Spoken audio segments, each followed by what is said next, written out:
Курган өлкәсендәге яңган татар авылын торгызу халкыбызның бердәмлеген, ярдәмчеллеген иң катлаулы чорда да бер-берен ташламавын күрсәтте.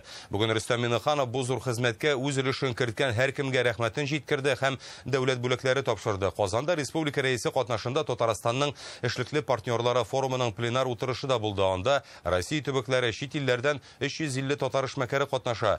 Алар торган җирләрендә үз бизнесын алып бара, авылдашларын эшли итә, авырлык килгәндә бер-берсен ташламый. Бу юлы Татарстанга килгәч, республика белән хезмәттәшлекнең яңа алымнарын да эзләделәр. Инде тормышка ашырылган проектлар да бар. Республика икътисадына миллионлаган суммадагы инвестицияләр кертелгән. Хәзер алар яңалары белән янып йөри. Тулырак Фәйрүзә Мәҗитова.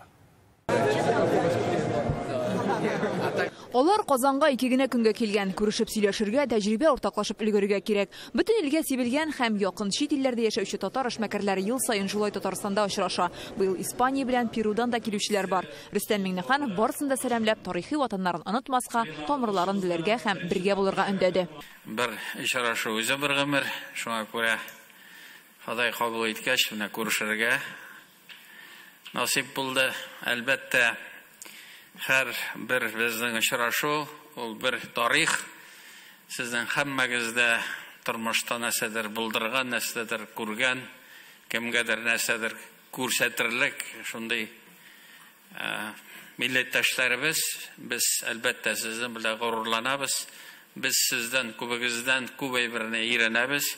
Шул ук чакта үзебездә Татарстанда эшләнгән эшләрендә күрсәтергә тырышабыз.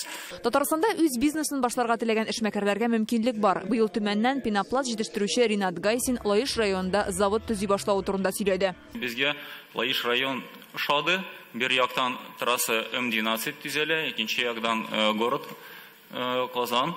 2 года Аллах бирсә безнең продукция чыгарга тиеш. Шуның өчен обязательства свои булдырып барабыз.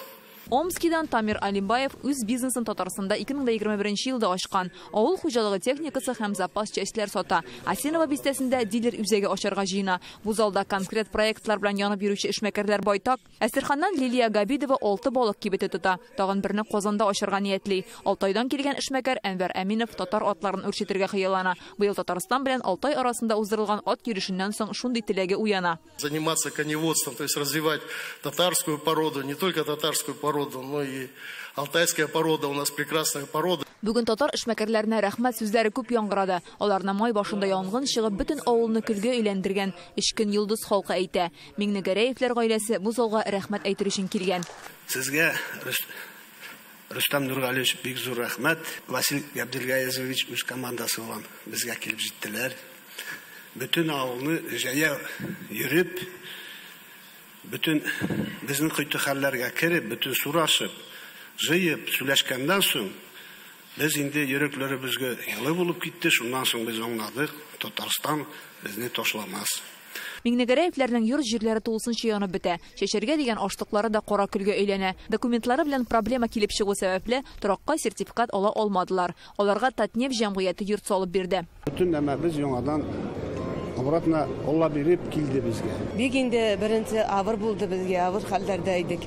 Хәзер инде аякка бастык. Зур рәхмәт бүтән кешеләргә. 20 майда Дин әһелләре форумында Татарстан рәисе янгыннан зыян күргән татар авылына ярдәм итү бурычын куйган иде. Шуннан соң республика хөкүмәте һәм Татарстанның зур предприятиеләре хәйрияче эшмәкәрләр ярдәме белән 40лап гаиләгә йорт салынды, авылда ФАП ачылды, халыкка көнкүреш техникасы бүләк ителәр, укытучыларга ноутбуклар җибәрделәр, укучыларга форма тектерделәр, татар теле кабинеты бизәлде. Бик зур рәхмәт сезгә, Рөстәмовый, Васильевый, кин күңелле халкыбыз. Без беркайчанда онытморбыз туган җиребезне. Татарстан рәисе Ишкин Йолдыз балаларына бүген чаңгылар бүләк итте. Барлык эшмәкәрләрнең бердәмлек күрсәтеп, Йолдыз авылына ярдәм итүләре халкыбыз өчен үрнәк диде. Бу чара Йолдыз авылы белән ул күрсәтте безнең бердәмлекне, ул күрсәтте.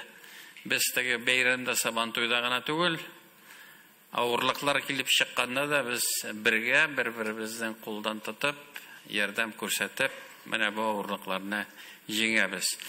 Икенчедән, бүген хәрби операция бара, без күрәбез, безнең милләттәшләребез ул бизнеста гына түгел, менә илебез өчен нинди ярдәм кирәк, көчтән килгәнен сез күрсәтәсез һәм без моның эшендә сезгә зур рәхмәтебезне әйтәсебез килә. Төбәкләрдә татар милләтен саклау, аның күркәм эшләрен таныту белән шөгыльләнүче милләттәшләребезгә Рөстәм Миңнеханов дәүләт бүләкләре тапшырды.